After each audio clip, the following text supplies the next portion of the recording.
आज के इस वीडियो में हम एक ऐसी प्राचीन और शिक्षाप्रद कहानी के बारे में चर्चा करेंगे जो मानव जीवन के गहरे रहस्यों, परिश्रम के महत्व और विवेक की शक्ति को बहुत ही सुंदर ढंग से दर्शाती है। यह कहानी हमें सिखाती है कि भाग्य क्या है और वह कैसे काम करता है। बात बहुत पुराने समय की है, जब भारत के विशाल भूखंड पर रामपुर नाम का एक अत्यंत सुंदर और समृद्ध गांव हुआ करता था। उस गांव की हरियाली, वहां के लोगों का सरल जीवन और आपसी भाईचारा पूरे क्षेत्र में प्रसिद्ध था। इसी गांव में दो सगे भाई रहा करते थे। बड़े भाई का नाम किशन था, जो अपने नाम के अनुरूप ही अत्यंत शांत, गंभीर और बुद्धिमान स्वभाव का व्यक्ति था। उसने अपने जीवन के शुरुआती वर्षों में बहुत संघर्ष किया था, लेकिन उसने कभी हार नहीं मानी। किशन जानता था कि बिना पसीना बहाए और बिना सही दिशा में सोच विचार किए जीवन में सफलता प्राप्त करना असंभव है। उसने दिन रात खेतों में मेहनत की, व्यापार के गुर सीखे और समाज में अपनी एक अलग पहचान बनाई। किशन का घर गांव के सबसे सुंदर घरों में से एक था। उसका आंगन हमेशा साफ सुथरा रहता, तुलसी के पौधे की महक चारों ओर फैली रहती और घर के भीतर हर सुख सुविधा मौजूद थी। गांव के लोग किशन का बहुत सम्मान करते थे, क्योंकि वह न केवल धनवान था बल्कि स्वभाव से अत्यंत दयालु और परोपकारी भी था। जब भी गांव में कोई विवाद होता या किसी को सलाह की जरूरत होती तो लोग सबसे पहले किशन के पास ही आते थे। किशन की पत्नी भी बहुत ही सुलझी हुई और धार्मिक महिला थी, जिसने अपने परिश्रम से घर को स्वर्ग बना दिया था। वहीं दूसरी ओर किशन का छोटा भाई ललित था, जो स्वभाव में अपने भाई से बिल्कुल विपरीत था। ललित बचपन से ही आलसी और कामचोर प्रवृत्ति का रहा था। उसे मेहनत करने से डर लगता था और वह हमेशा शॉर्टकट की तलाश में रहता था। ललित का मानना था कि अगर किस्मत में होगा तो बिना कुछ किए ही सब मिल जाएगा, और अगर किस्मत में नहीं है तो कितनी भी मेहनत कर लो, कुछ हासिल नहीं होने वाला। इसी गलत सोच और आलस्य के कारण ललित का जीवन धीरे धीरे अंधकार की ओर बढ़ता जा रहा था। उसका घर खंडहर में बदल चुका था, छतों से पानी टपकता था और दीवारों पर दरारें आ गई थीं। उसके पास न तो अच्छे कपड़े थे और न ही भरपेट भोजन। समाज में उसकी कोई इज्जत नहीं थी और लोग उसे निकम्मा कहकर पुकारते थे। ललित के पास कुछ गायें थीं, लेकिन उसकी लापरवाही के कारण वे बीमार रहती थीं और धीरे धीरे मरने लगी थीं। ललित हमेशा अपनी बदहाली का दोष भगवान और अपनी फूटी किस्मत को देता रहता था। उसे लगता था कि भगवान ने उसके साथ अन्याय किया है और उसके बड़े भाई को सब कुछ दे दिया, जबकि उसे दर दर की ठोकरें खाने के लिए छोड़ दिया। एक तपती हुई दोपहर की बात है, जब ललित अपने फटे हाल कपड़ों में धूल से लथपथ होकर अपने भाई किशन के घर पहुंचा। उसके चेहरे पर हताशा और आंखों में आंसू थे। जैसे ही उसने किशन के आलीशान घर के आंगन में कदम रखा, उसकी नजर वहां खड़ी तंदुरुस्त गायों, भरे हुए अनाज के भंडारों और खुशहाल वातावरण पर पड़ी। ये सब देखकर ललित के भीतर ईर्ष्या और दुख का मिश्रण पैदा हुआ। किशन ने जैसे ही अपने छोटे भाई को इस हालत में देखा, वह तुरंत उठ खड़ा हुआ। उसने ललित को प्रेम से गले लगाया, उसे बैठने के लिए आरामदायक आसन दिया और ठंडा पानी पिलाया। ललित का गला रुंधा हुआ था। उसने रोते हुए कहा कि भैया, हम दोनों एक ही माता पिता की संतान हैं, एक ही आंगन में पले बड़े हैं और हमारा खून भी एक ही है, लेकिन फिर भी हमारी तकदीरों में इतना जमीन आसमान का अंतर क्यों है? आपकी हर बात में सफलता की महक आती है, आपके हर कार्य में तरक्की होती है, आपके घर में अन्न के भंडार भरे हैं, जबकि मैं कई रातें भूखा सो जाता हूं। आपका विवाह हो चुका है और भाभी जी के आने से आपका घर खिल उठा है, जबकि मेरी तो सगाई तक नहीं हुई। गांव की कोई भी लड़की मेरी ओर देखना तक पसंद नहीं करती। लोग आपकी बातें बड़े ध्यान से सुनते हैं और मेरा मजाक उड़ाते हैं। भैया, क्या भगवान ने मुझे सिर्फ तड़पने के लिए पैदा किया है? क्या यह न्याय है? किशन ने ललित की बातें बड़े धैर्य से सुनी। उसने ललित के सिर पर हाथ फेरते हुए कहा कि पगले, ऐसा नहीं है कि भगवान किसी के साथ भेदभाव करते हैं। सुख और दुख तो इंसान के अपने कर्मों और उसकी सोच का परिणाम होते हैं, लेकिन मैं तुम्हारी पीड़ा समझ सकता हूं। अगर तू सच में अपने जीवन को सुधारना चाहता है और अपनी किस्मत को बदलना चाहता है, तो तुझे एक कठिन यात्रा पर निकलना होगा। किशन ने गंभीर स्वर में आगे कहा कि पुष्कर नगर के पास एक बहुत ही घना और रहस्यमयी जंगल है। उस जंगल के भीतर हमारे कुलगुरु रहते हैं, जिन्होंने संसार का त्याग कर तपस्या और साधना का मार्ग अपना लिया है। वे बहुत बड़े ज्ञानी, त्रिकालदर्शी और दूरदर्शी हैं। मुझे पूरा विश्वास है कि अगर तू उनके पास जाकर अपनी समस्या बताएगा तो वे तुझे तेरे सोए हुए भाग्य को जगाने का कोई न कोई उपाय अवश्य बताएंगे। ललित की आंखों में उम्मीद की एक नई किरण चमक उठी। उसने तुरंत कहा कि भैया, आपने आज मेरी डूबती हुई नाव को सहारा दे दिया है। अब मैं एक पल भी विलंब नहीं करूंगा। मैं आज ही उस जंगल की ओर प्रस्थान करूंगा और अपने कुलगुरु के चरणों में बैठकर मार्गदर्शन प्राप्त करूंगा। ललित ने अपने बड़े भाई के चरणों को छूकर आशीर्वाद लिया। किशन ने उसे सफर के लिए कुछ रोटियां और पानी की एक पोटली दी। ललित के भीतर अब एक नया उत्साह और जोश था। वह रामपुर की सीमाओं को लांघकर पुष्कर नगर की ओर चल पड़ा। रास्ता बहुत कठिन था। पत्थरीली पगडंडियां, कांटों भरी झाड़ियां और तेज धूप उसके इरादों की परीक्षा ले रही थीं। लगातार 2-3 दिनों तक वह बिना रुके चलता रहा। उसके पैरों में छाले पड़ गए थे और भूख प्यास से उसका बुरा हाल था, लेकिन उसके मन में एक ही धुन सवार थी कि किसी भी तरह कुलगुरु से मिलना है। अंततः तीसरे दिन की दोपहर में वह उस घने जंगल के करीब पहुंचा। जंगल इतना घना था कि वहां सूरज की रोशनी भी मुश्किल से जमीन तक पहुंच पाती थी। जंगली जानवरों की आवाजें और पक्षियों की चहचहाहट से पूरा वातावरण गूंज रहा था। कुछ घंटों की खोज के बाद ललित को एक शांत और साधारण सी कुटिया दिखाई दी। कुटिया के बाहर तुलसी के पौधे लगे थे और वहां से धूप की भीनी भीनी सुगंध आ रही थी। ललित समझ गया कि यही उसके कुलगुरु का आश्रम है। ललित ने अत्यंत विनम्रता के साथ कुटिया में प्रवेश किया।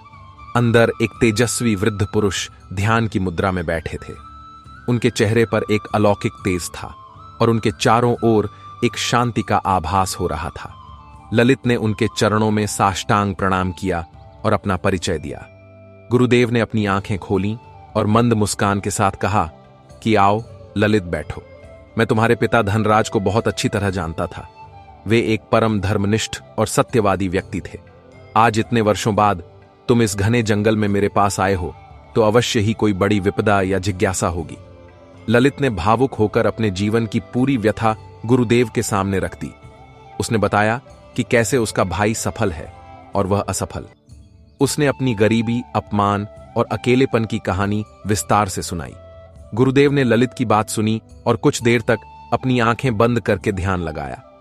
फिर वे बोले कि ललित, तुम्हारे भाई किशन की सफलता का रहस्य उसकी बुद्धि और अथक परिश्रम में छिपा है। भाग्य हमेशा उन्हीं का साथ देता है जो कर्म करने का साहस रखते हैं, लेकिन तुम्हारे केस में स्थिति कुछ अलग है। तुम्हारा भाग्य सचमुच तुमसे रूठा हुआ है और वह यहां से 100 कोस दूर सजल पर्वत की चोटी पर जाकर सो गया है। जब तक तुम्हारा भाग्य सो रहा है तब तक तुम्हारी कोई भी मेहनत रंग नहीं लाएगी और तुम्हें दर दर भटकना ही पड़ेगा। अगर तुम सच में सुखी होना चाहते हो तो तुम्हें सजल पर्वत की चोटी पर जाकर अपने सोए हुए भाग्य को जगाना होगा। ललित ने पूछा कि गुरुदेव, मैं उसे कैसे जगा सकता हूं? गुरुदेव ने कहा कि इसके लिए तुम्हें वहां पहुंचना होगा और अपनी निष्ठा दिखानी होगी, लेकिन याद रखना यह रास्ता बहुत ही दुर्गम और खतरनाक है। रास्ते में तुम्हें कई प्रकार की बाधाएं और प्रलोभन मिलेंगे। अगर तुमने साहस नहीं खोया और अपनी मंजिल पर डटे रहे तो तुम्हारा भाग्य अवश्य जागेगा और तुम्हारा जीवन आनंदमय हो जाएगा। गुरुदेव का आशीर्वाद लेकर ललित सजल पर्वत की यात्रा पर निकल पड़ा। अब उसके पास एक निश्चित दिशा थी। वह जंगलों, नदियों और पहाड़ों को पार करता हुआ आगे बढ़ने लगा। रास्ते में उसे प्रकृति के कई अद्भुत रूप देखने को मिले। एक दिन जब वह एक गहरे जंगल से गुजर रहा था तो अचानक उसके सामने एक विशाल और भयानक शेर आकर खड़ा हो गया। शेर की आंखें आग की तरह जल रही थीं और उसकी दहाड़ से पूरा जंगल कांप उठा था। ललित डर के मारे थर थर कांपने लगा। उसे लगा कि आज उसका जीवन समाप्त हो जाएगा, लेकिन तभी एक चमत्कार हुआ। वह शेर गरजने के बजाय इंसानी आवाज में बोला कि डरो मत अजनबी, मैं तुम्हें नुकसान नहीं पहुंचाऊंगा, बशर्ते तुम मुझे सच सच बताओ कि तुम कौन हो और इस वीराने में कहां जा रहे हो। ललित ने अपनी जान बचाने की उम्मीद में कांपते हुए बताया कि वह रामपुर का रहने वाला है और अपने सोए हुए भाग्य को जगाने के लिए सजल पर्वत जा रहा है। शेर ने हैरानी से पूछा कि क्या सच में भाग्य को जगाया जा सकता है? ललित ने हां में सिर हिलाया। तब शेर ने एक ठंडी सांस भरी और कहा कि अगर तुम सच में अपने भाग्य से मिलने वाले हो तो मेरी भी एक समस्या का समाधान पूछना। मैं इस जंगल का राजा हूं, लेकिन पिछले कई वर्षों से मेरे दांतों में इतना असहनीय दर्द रहता है कि मैं शिकार तक नहीं कर पाता। मैंने कई जड़ी बूटियां खाई, लेकिन कुछ फायदा नहीं हुआ। भूख के मारे मेरा शरीर सूख गया है। तुम अपने भाग्य से पूछना कि मेरे इस दर्द का कारण क्या है और इसका इलाज क्या है। ललित ने शेर को वचन दिया कि वह अवश्य ही इसका समाधान पूछेगा। शेर ने उसे रास्ता दे दिया और ललित आगे बढ़ गया। कुछ दिनों की और यात्रा के बाद ललित एक बड़े खेत के पास से गुजरा। वहां उसने देखा कि एक किसान अपनी पत्नी और जवान बेटी के साथ खेत के किनारे बैठा फूट फूट कर रो रहा है। दोपहर की तपती धूप थी और उनका रोना ललित को विचलित कर गया। ललित उनके पास गया और बड़ी सहानुभूति के साथ उनकी परेशानी पूछी। किसान ने बताया कि बेटा, यह खेत हमारी पूरी जमा पूंजी है।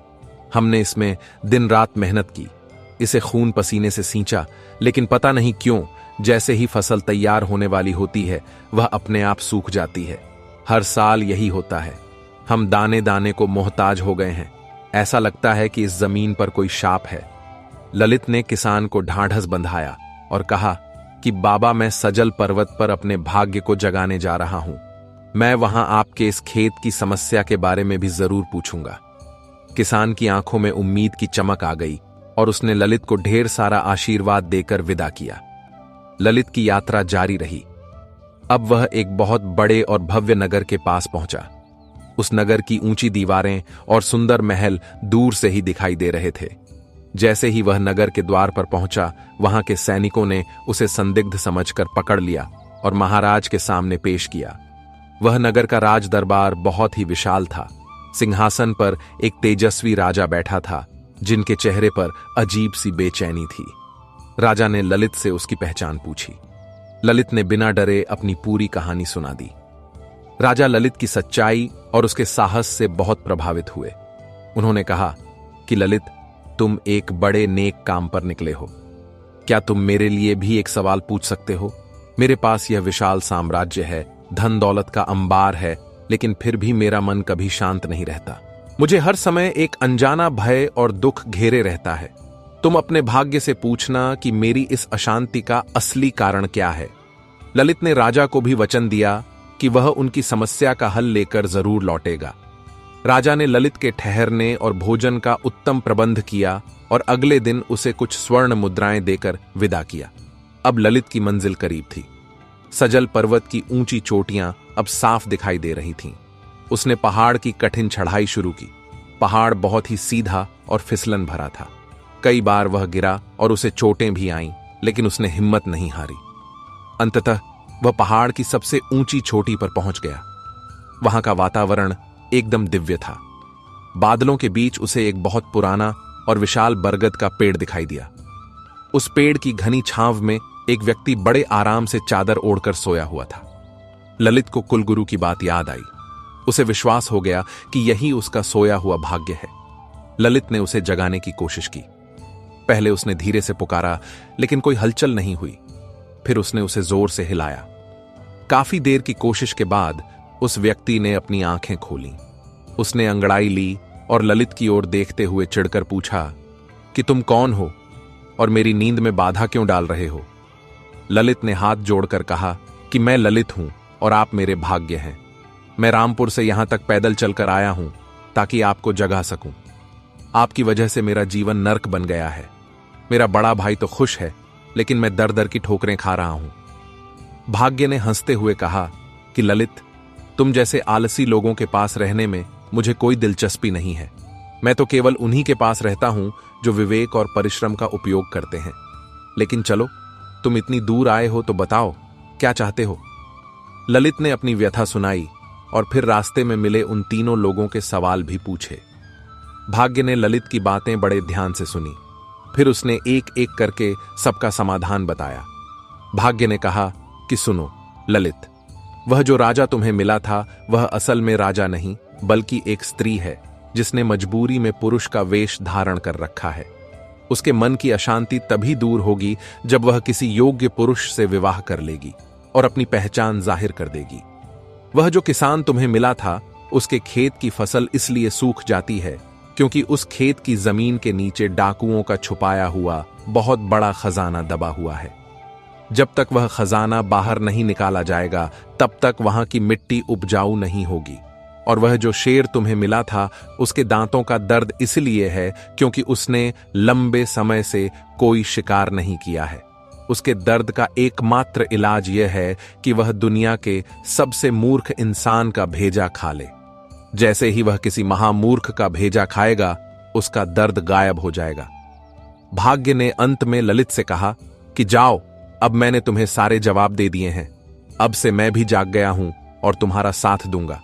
लेकिन याद रखना, अवसरों को पहचानना अब तुम्हारा काम है। इतना कहकर भाग्य फिर से सो गया। ललित बहुत खुश था। उसे लगा कि अब उसकी किस्मत चमक गई है। वह पहाड़ से नीचे उतरा और तेजी से वापस लौटने लगा। सबसे पहले वह उस राजा के महल में पहुंचा। राजा ने उसका स्वागत किया और एकांत में ले जाकर पूछा कि क्या समाधान मिला। ललित ने बताया कि महाराज, आप असल में एक स्त्री हैं और आपकी शांति का उपाय किसी योग्य पुरुष से विवाह करना है। राजा ने यह सुनकर अपनी पहचान स्वीकार की और ललित के सामने प्रस्ताव रखा कि ललित, तुम पहले व्यक्ति हो जिसने मेरी सच्चाई जानी। तुम बुद्धिमान और साहसी हो। मैं तुमसे विवाह करना चाहती हूं। तुम इस राज्य के राजा बन जाओ और हम दोनों मिलकर शासन करेंगे। ललित ने मन ही मन सोचा कि अरे, मेरा भाग्य तो जाग चुका है। मुझे इस राज्य की क्या जरूरत है? आगे चलकर मुझे इससे भी बड़ा कुछ मिलेगा। उसने राजकुमारी से कहा कि देवी, मुझे क्षमा करें, मैं अभी विवाह नहीं कर सकता क्योंकि मुझे अपने घर पहुंचना है और अपने भाग्य का फल भोगना है। राजकुमारी हैरान रह गई, लेकिन ललित वहां से चला गया। फिर वह उस किसान के पास पहुंचा। किसान ने उसे देखते ही गले लगा लिया। ललित ने बताया कि बाबा, आपके खेत के नीचे बहुत बड़ा खजाना दबा है। किसान ने तुरंत खुदाई करवाई और वहां सोने के सिक्कों से भरे 40 घड़े निकले। किसान की खुशी का ठिकाना नहीं रहा। उसने ललित से कहा कि बेटा, तुमने हमारी गरीबी मिटा दी। यह खजाना तुम्हारा ही है। तुम मेरी बेटी से विवाह कर लो और इस आधे खजाने के मालिक बन जाओ। हम सब साथ में सुख से रहेंगे। ललित ने फिर वही गलती की। उसने सोचा कि जब मेरा भाग्य जाग गया है तो मुझे इस छोटे से खजाने और साधारण लड़की की क्या जरूरत है। उसने किसान को मना कर दिया और अपनी राह चल पड़ा। चलते चलते वह अंत में उसी घने जंगल में पहुंचा जहां वह शेर मिला था। शेर दर्द से कराह रहा था। उसने ललित को देखते ही पूछा कि क्या उपाय मिला। ललित ने बड़े गर्व के साथ बताया कि वनराज, आपके दर्द का इलाज यह है कि आप दुनिया के सबसे बड़े मूर्ख का भेजा खा लें। शेर ने पूछा कि क्या तुम्हें रास्ते में कोई ऐसा मूर्ख मिला? ललित ने हंसते हुए अपनी पूरी कहानी सुनाई। उसने बताया कि कैसे उसने एक सुंदर राजकुमारी और पूरे राज्य को ठुकरा दिया और कैसे उसने सोने के 40 घड़े और सुंदर पत्नी को भी मना कर दिया क्योंकि उसका भाग्य जाग चुका है। शेर ने जब यह सब सुना तो उसने अपना सिर पकड़ लिया। उसकी आंखों में एक अजीब सी चमक आई। उसने ललित की ओर धीरे धीरे बढ़ना शुरू किया। ललित ने पूछा कि वनराज, आप मेरी तरफ इस तरह क्यों देख रहे हैं? शेर दहाड़ते हुए बोला कि ललित, मैंने पूरी दुनिया देखी है, लेकिन तुझसे बड़ा मूर्ख आज तक नहीं देखा। तेरे पास 2 बार साक्षात लक्ष्मी चलकर आई, लेकिन तूने अपने अहंकार और मूर्खता में उन्हें ठुकरा दिया। तू भाग्य के जागने का इंतजार कर रहा था, जबकि भाग्य तेरे सामने अवसर बनकर खड़ा था। मेरे भाग्य ने सही कहा था कि दुनिया के सबसे बड़े मूर्ख का भेजा ही मेरी दवा है और वह मूर्ख तू ही है। ललित कुछ समझ पाता उससे पहले ही शेर ने उस पर छलांग लगा दी। ललित की चीख जंगल में गूंज गई और पल भर में उसका अंत हो गया। ललित का सोया हुआ भाग्य तो जाग गया था, लेकिन उसकी बुद्धि सोई हुई थी। उसने अवसरों को पहचाना नहीं और अपनी ही नासमझी का शिकार हो गया। इस कहानी से हमें यह परम ज्ञान मिलता है कि भाग्य कोई जादुई चीज नहीं है जो अचानक आसमान से टपक पड़ेगी। भाग्य असल में वह अवसर है जो हमारे सामने कर्म और बुद्धि के रूप में आता है। ईश्वर हमें रास्ते दिखाते हैं, लेकिन उन रास्तों पर चलना और सही समय पर सही निर्णय लेना हमारा काम है। ललित ने मेहनत तो की, लेकिन उसके पास विवेक की कमी थी। वह यह नहीं समझ पाया कि राजकुमारी का विवाह प्रस्ताव और किसान का खजाना ही उसके जागते हुए भाग्य के संकेत थे। जीवन में अक्सर हमारे साथ भी ऐसा ही होता है। हम किसी बड़े चमत्कार की उम्मीद में उन छोटे छोटे अवसरों को छोड़ देते हैं जो हमारे जीवन को बदल सकते थे। सच्ची सफलता के लिए 3 चीजों का होना बहुत जरूरी है। पहला परिश्रम, दूसरा धैर्य और तीसरा सबसे महत्वपूर्ण विवेक यानी बुद्धि। बिना बुद्धि के परिश्रम भी व्यर्थ चला जाता है, जैसे ललित का गया। किशन ने मेहनत की और अपनी बुद्धि का सही इस्तेमाल किया, इसलिए वह सुखी था। ललित ने यात्रा की मेहनत की, लेकिन अंत में अपनी मूर्खता के कारण सब कुछ खो दिया। हमें हमेशा अपनी आंखों और दिमाग को खुला रखना चाहिए, ताकि जब भाग्य हमारे दरवाजे पर दस्तक दे तो हम उसे पहचान सकें। आलस्य इंसान का सबसे बड़ा शत्रु है और मूर्खता उससे भी बड़ा। जब ललित का अंत उस घने जंगल में शेर के हाथों हो गया तो वह स्थान पूरी तरह से शांत हो गया। जंगल की हवाएं मानो एक शोक गीत गा रही थीं। उधर रामपुर में ललित का बड़ा भाई किशन रोज शाम को गांव की सीमा पर जाकर खड़ा हो जाता और दूर तक फैली पगडंडी को देखता रहता कि शायद उसका छोटा भाई लौटकर आता दिखाई दे। किशन के मन में ललित के प्रति कोई द्वेष नहीं था, बल्कि केवल चिंता और स्नेह था। वह चाहता था कि उसका भाई भी जीवन की मुख्य धारा से जुड़े और सम्मान के साथ जिए। किशन की पत्नी भी अक्सर ललित के लिए प्रार्थना करती थी। समय बीतता गया, हफ्तों के महीने हो गए, लेकिन ललित का कोई पता नहीं चला। गांव के लोग आपस में बातें करने लगे कि शायद वह आलसी लड़का कहीं भटक गया होगा या किसी जंगली जानवर का शिकार बन गया होगा। लेकिन किशन का मन यह मानने को तैयार नहीं था। उसे अपने कुल गुरु पर पूरा विश्वास था और उसे लगता था कि गुरुदेव का मार्गदर्शन कभी निष्फल नहीं जा सकता। ललित की मौत के कुछ महीनों बाद वही कुल गुरु रामपुर गांव के पास से गुजरे। जब किशन को यह पता चला तो वह दौड़ा हुआ उनके पास गया और उनके चरणों में गिर पड़ा। उसने बड़े ही व्याकुल मन से पूछा कि गुरुदेव, मेरा छोटा भाई ललित आपकी शरण में आया था और आपने ही उसे सजल पहाड़ की यात्रा पर भेजा था। अब तक उसका कोई समाचार नहीं मिला। क्या वह सुरक्षित है? क्या उसका भाग्य जाग गया? कुलगुरु की आंखों में एक गहरी करुणा थी। उन्होंने किशन को उठाया और एक पेड़ की छांव में बैठ गए। गुरुदेव ने शांत स्वर में कहा कि किशन, मनुष्य का भाग्य केवल जागने से नहीं बदलता, बल्कि जागते हुए भाग्य को पकड़ने के लिए जागती हुई बुद्धि की भी आवश्यकता होती है। ललित सजल पहाड़ तक पहुंचा। उसने अपने भाग्य को जगाया भी और उसे सारे प्रश्नों के उत्तर भी मिले, लेकिन वह अपनी मूर्खता और अहंकार के कारण उन अवसरों को पहचान नहीं सका जो उसके सामने साक्षात लक्ष्मी और ऐश्वर्य बनकर खड़े थे। गुरुदेव ने किशन को ललित की पूरी यात्रा का वृत्तांत सुनाया। उन्होंने बताया कि कैसे ललित ने एक राज्य की राजकुमारी के विवाह प्रस्ताव को ठुकरा दिया, कैसे उसने सोने के घड़ों से भरे खजाने को लात मार दी और अंत में कैसे अपनी ही नासमझी के कारण शेर का भोजन बन गया। यह सुनकर किशन की आंखों से आंसू बहने लगे। उसने दुखी होकर कहा कि गुरुदेव, क्या उसे एक भी मौका नहीं मिला? क्या भगवान ने उसे संभलने का समय नहीं दिया? कुलगुरु ने समझाया कि किशन, ईश्वर हर मनुष्य के जीवन में अवसर भेजते हैं। वे अवसर कभी कठिनाई बनकर आते हैं तो कभी किसी की मदद के रूप में। ललित को एक नहीं बल्कि 3 बड़े अवसर मिले थे। पहला अवसर सेवा और नेतृत्व का था, जब उसे एक राज्य की जिम्मेदारी मिल रही थी। दूसरा अवसर समृद्धि और गृहस्थी का था, जब उसे खजाना और परिवार मिल रहा था। लेकिन ललित उन लोगों में से था जो केवल फल की चिंता करते हैं और कर्म को बोझ समझते हैं। उसे लगा कि भाग्य जागने का मतलब है कि सब कुछ बिना हाथ पैर हिलाए मिल जाएगा। उसे लगा कि वह सीधा स्वर्ग के सिंहासन पर बैठेगा। वह यह भूल गया कि भाग्य का अर्थ है अवसर का द्वार खुलना, और उस द्वार के भीतर प्रवेश करना मनुष्य का अपना पुरुषार्थ होता है। इस घटना के बाद रामपुर के लोग ललित की कहानी को एक सबक की तरह याद रखने लगे। किशन ने ललित की याद में गांव के बाहर एक प्याऊ और धर्मशाला बनवाई, ताकि वहां से गुजरने वाले मुसाफिरों को आराम मिल सके। उसने उस धर्मशाला की दीवार पर बड़े अक्षरों में लिखवाया कि सोए हुए भाग्य से ज्यादा खतरनाक सोई हुई बुद्धि होती है। यह कहानी हमें जीवन के उस सत्य की ओर ले जाती है जिसे अक्सर हम भूल जाते हैं। हम में से बहुत से लोग आज भी ललित की तरह मंदिरों, गुरुद्वारों और ज्योतिषियों के चक्कर काटते हैं कि कोई हमारा भाग्य जगा दे।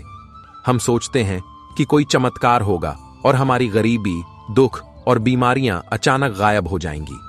लेकिन सत्य यह है कि चमत्कार तभी होता है जब हम स्वयं को उस चमत्कार के योग्य बनाते हैं। यदि हम ललित के पात्र का गहराई से विश्लेषण करें तो पाएंगे कि उसकी सबसे बड़ी कमी कृतज्ञता और विनय का अभाव था। जब शेर ने उससे विनती की, जब किसान ने उससे गुहार लगाई और जब राजा ने उससे प्रश्न पूछा, तो ललित ने उन सब की मदद केवल इसलिए की क्योंकि उसे अपने स्वार्थ की पूर्ति करनी थी। उसके मन में उन लोगों के प्रति कोई वास्तविक सहानुभूति नहीं थी। उसे बस यह जल्दी थी कि कब वह अपने भाग्य तक पहुंचे। और जब उसे फल मिलने का समय आया तो उसकी मूर्खता ने उसे यह सोचने पर मजबूर कर दिया कि यह फल तो बहुत छोटा है, मुझे तो इससे भी बड़ा कुछ मिलने वाला है। यह लालच और मूर्खता का वह खतरनाक मेल है जो किसी भी व्यक्ति को विनाश की ओर ले जा सकता है। शिक्षा और ज्ञान केवल किताबों या उपदेशों में नहीं होता, बल्कि वह हमारे आसपास की घटनाओं को समझने की शक्ति में होता है। किशन बुद्धिमान था क्योंकि उसने समय की कीमत समझी। उसने मिट्टी से सोना बनाना सीखा। उसने अपनी गायों की सेवा की, अपने खेतों को प्यार किया और अपने परिवार का सम्मान किया। उसके लिए भाग्य उसका परिश्रम था। वहीं ललित के लिए भाग्य एक लॉटरी की तरह था जिसे वह जीतना चाहता था। जीवन कोई जुआ नहीं है, बल्कि एक निरंतर चलने वाली साधना है। हमारे कर्म ही बीज हैं और हमारा भविष्य ही उस बीज से निकलने वाला पेड़ है। यदि हम नियम का बीज बोएंगे तो हमें आम का फल कभी नहीं मिल सकता। ललित ने आलस्य और प्रमाद का बीज बोया था, इसलिए उसे अंत में शेर के पंजों का फल मिला।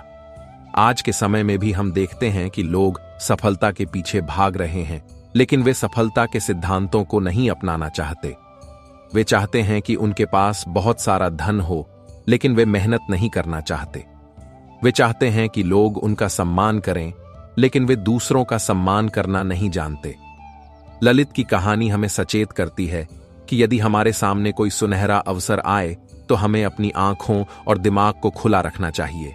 कभी कभी वह अवसर बहुत छोटा लग सकता है, लेकिन वही आगे चलकर एक विशाल साम्राज्य की नींव बन सकता है। वह किसान की बेटी और वह आधा खजाना ललित के लिए एक नई शुरुआत हो सकती थी, लेकिन उसने उसे तुच्छ समझा।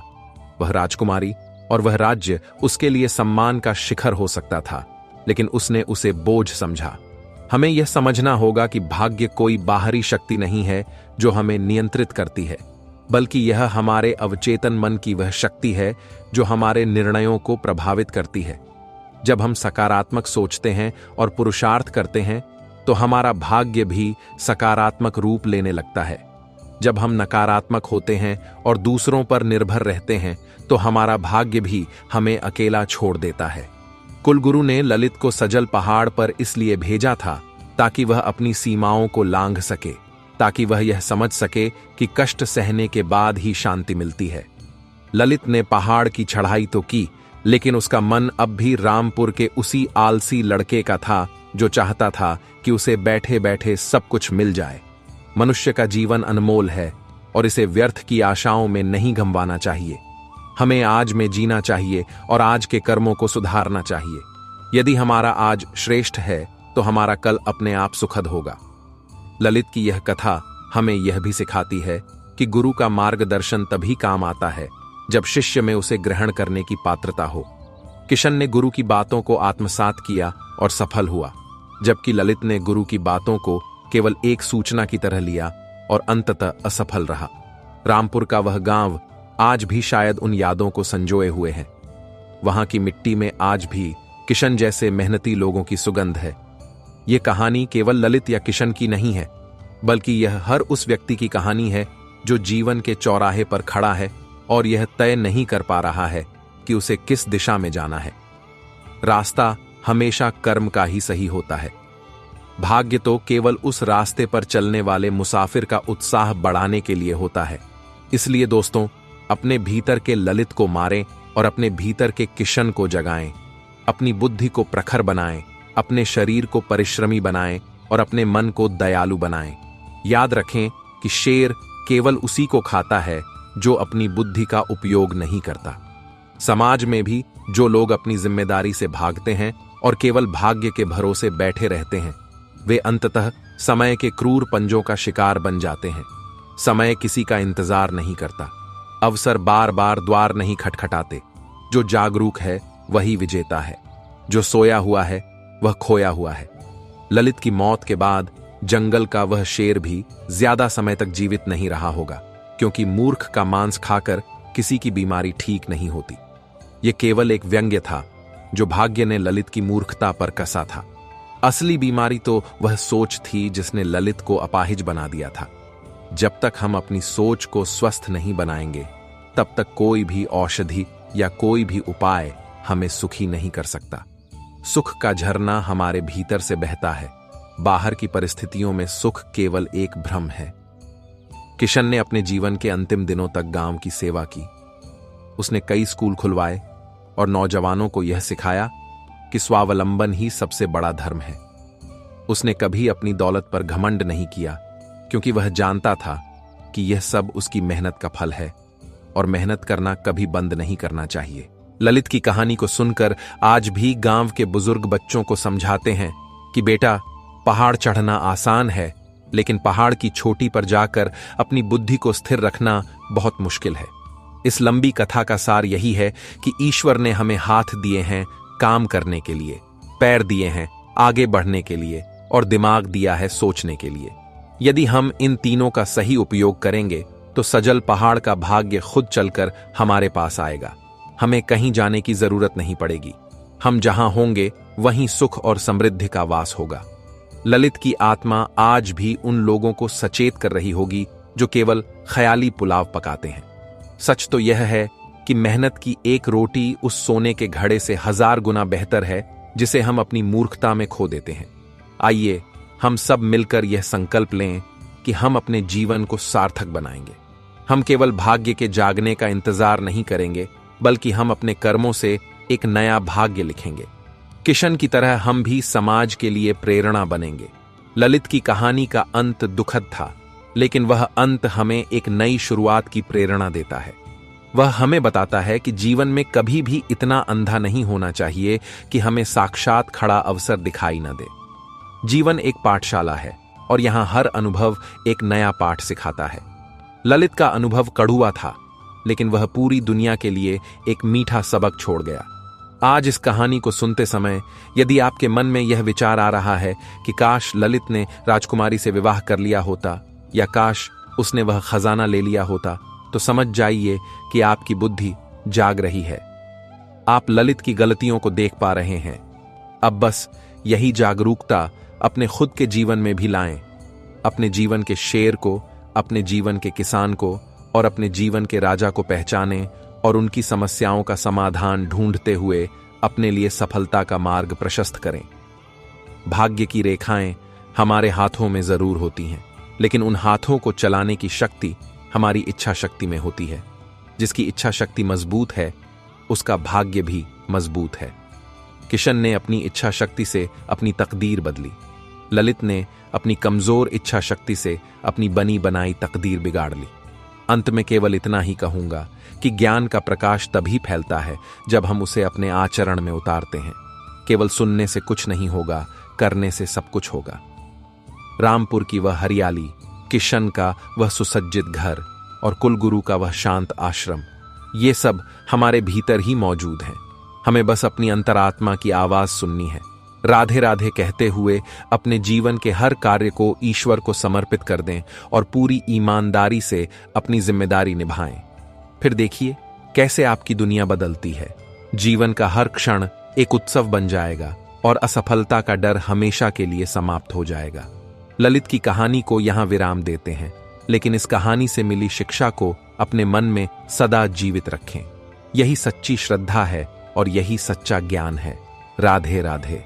किशन ने अपने जीवन के उत्तरार्ध में जो पाठशाला बनवाई थी, वह केवल बच्चों के लिए अक्षर ज्ञान का केंद्र नहीं थी, बल्कि वह जीवन जीने की कला सिखाने वाला एक गुरुकुल बन गया था।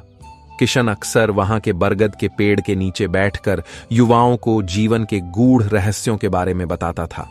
वह कहता था, कि मनुष्य का मन एक खेत की तरह है और विचार उसके बीज हैं।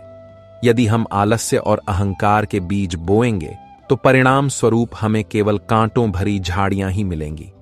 किशन ने ललित की कहानी को एक महान उदाहरण के रूप में समाज के सामने रखा ताकि आने वाली पीढ़ियां उस गलती को न दोहराएं।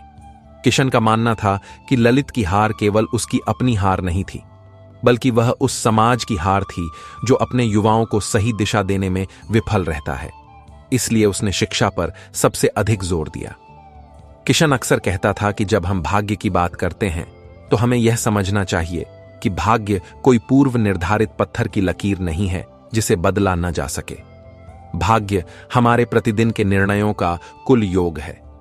यदि आज हम किसी भूखे को रोटी खिलाते हैं तो वह दया हमारे आने वाले कल का सौभाग्य बन जाती है। यदि आज हम किसी के साथ छल करते हैं तो वह हमारे भविष्य का दुर्भाग्य बन जाता है। किशन की पाठशाला में एक बार एक जिज्ञासु बालक ने पूछा कि क्या ललित का सजल पहाड़ पर जाना पूरी तरह व्यर्थ था।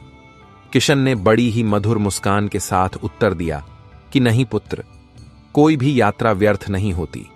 ललित की यात्रा ने उसे वह सत्य दिखाया जिसे वह रामपुर में बैठकर कभी नहीं देख पाता।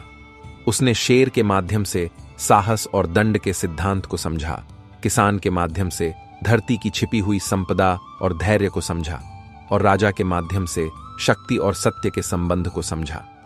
ललित की विफलता यह नहीं थी कि वह पहाड़ पर गया, बल्कि उसकी विफलता यह थी कि वह पहाड़ से लौटते समय उन अनुभवों को अपने भीतर उतार नहीं सका। वह पहाड़ से उतरने के बाद भी वही पुराना ललित बना रहा जो केवल पाने की इच्छा रखता था, देने की नहीं। ज्ञान वही सार्थक है जो आचरण में उतरता है। सूचनाओं का ढेर केवल मस्तिष्क पर बोझ होता है, जबकि ज्ञान हृदय को हल्का और प्रकाशित करता है। इधर उस राज्य की कहानी भी बड़ी रोचक मोड़ पर पहुंची जहां ललित ने राजकुमारी का विवाह प्रस्ताव ठुकरा दिया था। वह राजकुमारी जो अब अपने असली स्त्री रूप में शासन कर रही थी, उसने ललित के जाने के बाद अपनी नीति पूरी तरह बदल ली। उसने समझ लिया कि सत्ता का असली आधार वेशभूषा या छल नहीं है, बल्कि सत्य और पारदर्शिता है।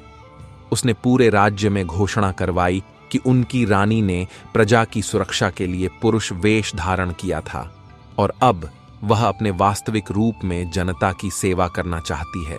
प्रजा ने अपनी रानी के इस साहस और सत्य का बड़े हर्ष के साथ स्वागत किया।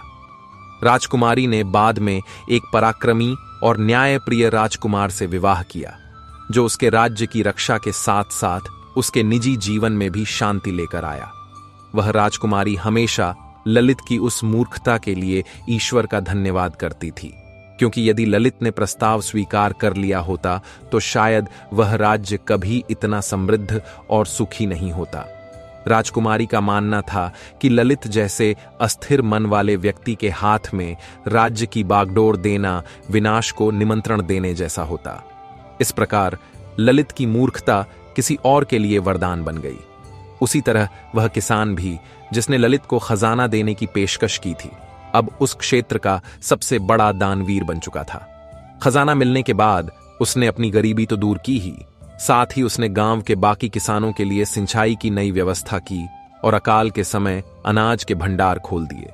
किसान की बेटी का विवाह एक कर्मठ और ईमानदार युवक से हुआ जो उसी गांव का रहने वाला था। वह किसान हमेशा कहता था कि ललित ने हमें वह रास्ता दिखाया जो हमारी आंखों के सामने था, लेकिन हम देख नहीं पा रहे थे। ललित की एक बात ने हमारी दुनिया बदल दी, लेकिन दुख इस बात का है कि वह अपनी खुद की दुनिया नहीं बदल सका। किसान ने ललित के नाम पर एक छोटा सा स्मारक उस खेत के कोने में बनवाया जहां खजाना मिला था, ताकि लोग यह याद रखें कि कभी कभी दूसरों के भाग्य को चमकाने वाला खुद अंधेरे में ही रह जाता है। ये सारी घटनाएं इस बात का प्रमाण हैं कि प्रकृति का न्याय बड़ा ही विचित्र और सटीक होता है। ललित ने भले ही अपनी जान गंवा दी, लेकिन उसकी यात्रा ने अनजाने में ही सही कई लोगों का कल्याण कर दिया। किशन जब इन बातों को सुनता था तो उसका हृदय करुणा से भर आता था। वह सोचता था कि यदि ललित के भीतर थोड़ा सा भी सेवा भाव होता तो वह आज इन खुशियों का हिस्सा होता। किशन ने अपने शिष्यों को सिखाया कि जीवन में सफलता का अर्थ केवल धन कमाना नहीं है। असली सफलता वह है जब आपके अस्तित्व से दूसरों के चेहरे पर मुस्कान आए। यदि आप केवल अपने लिए जी रहे हैं तो आप केवल जीवित हैं, आप जीवन नहीं जी रहे हैं। ललित केवल अपने लिए जीना चाहता था, वह केवल अपने भाग्य को जगाना चाहता था। उसे शेर के दर्द से कोई लेना देना नहीं था, उसे किसान के आंसू नहीं दिख रहे थे और उसे राजा की अशांति का भी आभास नहीं था। वह तो बस उन समाधानों को एक सौदे की तरह देख रहा था जिसे देकर वह अपने लिए कुछ पाना चाहता था। भाग्य और पुरुषार्थ के इस द्वंद्व में हमेशा पुरुषार्थ की ही जीत होती है। सजल पहाड़ का वह सोया हुआ व्यक्ति जिसे ललित ने अपना भाग्य समझा था, वह असल में ललित के अपने ही आलस्य का प्रतिबिंब था। जो लोग कर्म से भागते हैं उन्हें उनका भाग्य हमेशा सोया हुआ ही दिखाई देता है, और जो लोग निरंतर प्रयास करते हैं उनके लिए उनका भाग्य हमेशा जागृत रहता है। ललित ने जब पहाड़ की चोटी पर उस सोते हुए व्यक्ति को देखा तो उसने उसे हिलाकर जगाने की कोशिश की, लेकिन असल में उसे अपनी अंतरात्मा को जगाने की जरूरत थी। यदि उसका विवेक जागा होता तो वह पहाड़ से नीचे उतरते ही समझ जाता कि राजकुमारी और खजाना ईश्वर के भेजे हुए उपहार हैं। किशन की मृत्यु के बाद भी उसकी शिक्षाएं रामपुर में गूंजती रहीं। उसकी अगली कई पीढ़ियों ने कभी भी मेहनत से जी नहीं चुराया। गांव में कभी गरीबी नहीं आई क्योंकि वहां का हर व्यक्ति किशन की तरह बुद्धिमान और परिश्रमी बन गया था। किशन ने अपनी वसीयत में लिखा था कि मेरी संपत्ति का एक हिस्सा हमेशा उन लोगों की मदद के लिए रखा जाए जो सच में मेहनत करना चाहते हैं लेकिन उनके पास संसाधन नहीं है। उसने यह भी लिखा था कि कभी भी किसी को बिना मेहनत किए धन न दिया जाए, क्योंकि बिना मेहनत का धन मनुष्य को ललित बना देता है। वह जानता था कि दया का अर्थ किसी को आलसी बनाना नहीं, बल्कि उसे अपने पैरों पर खड़ा करना है। समाज के विकास में ऐसी कहानियों का बहुत बड़ा योगदान होता है। ललित और किशन दो प्रवृत्तियों के प्रतीक हैं। एक प्रवृत्ति वह है जो हमेशा बाहर की ओर देखती है, चमत्कारों का इंतजार करती है और अपनी असफलताओं के लिए दूसरों को दोषी ठहराती है। दूसरी प्रवृत्ति वह है जो अपने भीतर झांकती है, अपनी कमजोरियों को सुधारती है और हर बाधा को अवसर में बदल देती है। ललित की कहानी हमें यह सिखाती है कि जीवन के इस जंगल में शेर रूपी काल खड़ा है जो केवल उन लोगों को अपना ग्रास बनाता है जो अपनी बुद्धि और अवसरों का तिरस्कार करते हैं। शेर ने ललित को खाकर यह संदेश दिया कि अज्ञानता का अंत हमेशा विनाशकारी होता है। इस कथा का आध्यात्मिक पक्ष भी बड़ा ही गहरा है। सजल पहाड़ वह सर्वोच्च शिखर है जहां पहुंचकर मनुष्य को ज्ञान प्राप्त होता है। कुलगुरु वह मार्गदर्शक हैं जो हमें कठिन रास्ते पर चलने के लिए प्रेरित करते हैं। राजकुमारी सांसारिक वैभव और शक्ति का प्रतीक है, किसान धरती का पोषण और धन का प्रतीक है, और शेर हमारे जीवन की उन समस्याओं का प्रतीक है जो यदि समय पर हल न की जाएं तो हमें ही निगल जाती हैं। ललित ने समाधान तो पा लिए, लेकिन वह उन समाधानों का उपयोग करना भूल गया। उसने ज्ञान को केवल शब्द माना, शक्ति नहीं। यही कारण है कि वह पहाड़ की ऊंचाई से गिरकर मौत के मुंह में समा गया। हमें अपने जीवन को ललित की तरह एक व्यर्थ की तलाश में नहीं बिताना चाहिए। सजल पहाड़ कहीं बाहर नहीं, हमारे अपने भीतर ही है। हमारे सोए हुए संकल्प ही हमारा सोया हुआ भाग्य है। जिस दिन हम यह तय कर लेंगे कि हमें अपने जीवन को श्रेष्ठ बनाना है, उसी दिन हमारा भाग्य जाग जाएगा। हमें किसी कुलगुरु या किसी पहाड़ की प्रतीक्षा करने की आवश्यकता नहीं है। हमारे पास वर्तमान का जो समय है वही सबसे बड़ा वरदान है। किशन की तरह यदि हम छोटे छोटे कार्यों को भी पूरी निष्ठा और ईमानदारी से करेंगे तो सफलता हमारे पीछे छाया की तरह चलेगी। रामपुर का वह इतिहास हमें बार बार याद दिलाता है कि इंसान अपनी तकदीर का खुद निर्माता है। हाथ की रेखाएं बदलती रहती हैं, लेकिन कर्म की छाप कभी नहीं मिटती। ललित का नाम आज भी एक चेतावनी की तरह लिया जाता है, जबकि किशन का नाम एक प्रार्थना की तरह लिया जाता है। आप अपने जीवन में क्या बनना चाहते हैं, यह निर्णय पूरी तरह आपका है। क्या आप वह ललित बनना चाहते हैं जो अंत में शेर का निवाला बना, या वह किशन जो अपनी मृत्यु के बाद भी हजारों दिलों में जीवित रहा? कहानी को समाप्त करते हुए केवल इतना ही कहना चाहूंगा कि ईश्वर ने हर व्यक्ति को कुछ न कुछ विशेष गुण दिया है। उस गुण को पहचानना और उसे निखारना ही हमारा प्राथमिक कर्तव्य है। भाग्य के भरोसे बैठकर समय गंवाना सबसे बड़ा पाप है। जीवन का हर दिन एक नया अवसर है, एक नया सजल पहाड़ है। अपनी बुद्धि को जगाए रखें, अपने परिश्रम को अपनी शक्ति बनाएं और अपने मन में हमेशा दूसरों के प्रति करुणा रखें। यदि आप ऐसा करेंगे तो यकीन मानिए, आपको कभी भी अपने भाग्य को जगाने के लिए कहीं दूर जाने की जरूरत नहीं पड़ेगी। आपके घर का आंगन ही स्वर्ग बन जाएगा और आपकी वाणी में ही गुरुदेव का आशीर्वाद बस जाएगा। सत्य तो यह है कि जो लोग दूसरों का भला करते हैं, उनका भला ईश्वर स्वयं करते हैं। ललित ने दूसरों की समस्या का हल केवल इसलिए पूछा क्योंकि उसे अपना काम निकालना था। यदि उसके मन में शेर के प्रति, किसान के प्रति या राजा के प्रति वास्तविक प्रेम होता तो वह उनकी मदद करने के बाद अपने आप को धन्य महसूस करता और शायद उसका भाग्य उसी समय जाग जाता। लेकिन उसकी संकीर्ण सोच ने उसे कहीं का नहीं छोड़ा। इसलिए उदार बने, व्यापक सोच रखें और कर्म के सिद्धांत पर विश्वास करें। रामपुर की यह गाथा सदियों से चली आ रही है और सदियों तक चलती रहेगी। यह केवल एक भाई की दूसरे भाई से तुलना नहीं है, बल्कि यह हमारे भीतर चल रहे निरंतर संघर्ष की कहानी है। हमारे भीतर भी एक किशन है और एक ललित है। अब यह हमें तय करना है कि हम किसे खिलाते हैं और किसे जगाते हैं। किशन को जगाएंगे तो सुख पाएंगे, ललित को पालेंगे तो दुख पाएंगे। अपनी बुद्धि को प्रखर रखें और हर अवसर का स्वागत करें। राधे राधे के इस पावन उद्घोष के साथ अपने जीवन को नई ऊर्जा से भरें और विकास के मार्ग पर निरंतर अग्रसर रहें। इसी में जीवन की सार्थकता है और इसी में मोक्ष का मंत्र छिपा है। जीवन की इस महान यात्रा में याद रखें कि भाग्य केवल एक अवसर है जो आपके द्वार पर दस्तक देता है, लेकिन उस द्वार को खोलकर भीतर प्रवेश करना और सफलता को गले लगाना पूरी तरह से आपका पुरुषार्थ है। ललित की तरह सजल पहाड़ों और चमत्कारों की खोज में अपना वर्तमान मत गंवाएं, बल्कि किशन की तरह अपने हर छोटे कार्य को ही अपनी तपस्या बना लें। याद रखिए कि पहाड़ों की चोटी पर सोया हुआ भाग्य असल में आपके भीतर का वह संकल्प है जिसे आपने आलस्य की चादर से ढक दिया है। जिस क्षण आप अपनी बुद्धि का दीपक जलाकर कर्म के मार्ग पर एक कदम बढ़ाते हैं, उसी क्षण ब्रह्मांड की समस्त शक्तियां आपका साथ देने के लिए खड़ी हो जाती हैं। शेर रूपी समय के प्रहार से बचने का एकमात्र तरीका अपनी जागरूकता को जीवित रखना है।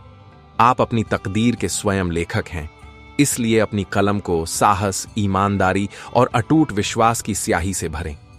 कल का सूरज कैसा होगा, ये पूरी तरह इस बात पर निर्भर करता है कि आपने आज कितनी निष्ठा से पसीना बहाया है। उठिए, जागिए और अपने भीतर के उस किशन को पहचानिए जो कभी हारना नहीं जानता। जीवन का असली खजाना किसी जमीन के नीचे नहीं, बल्कि आपके अडिग आत्मविश्वास में छिपा है। यदि आप निरंतर चलते रहने का साहस रखते हैं, तो यकीन मानिए कि सफलता का हर शिखर आपके चरणों में होगा और सुख की हर सरिता आपके जीवन के आंगन से होकर गुजरेगी। तो मित्रों, ये थी आज की ज्ञानवर्धक कहानी। कैसी लगी प्लीज कमेंट करके अवश्य बताएं और हमारे चैनल को लाइक, शेयर और सब्सक्राइब करना ना भूलें। धन्यवाद। जय श्री कृष्णा।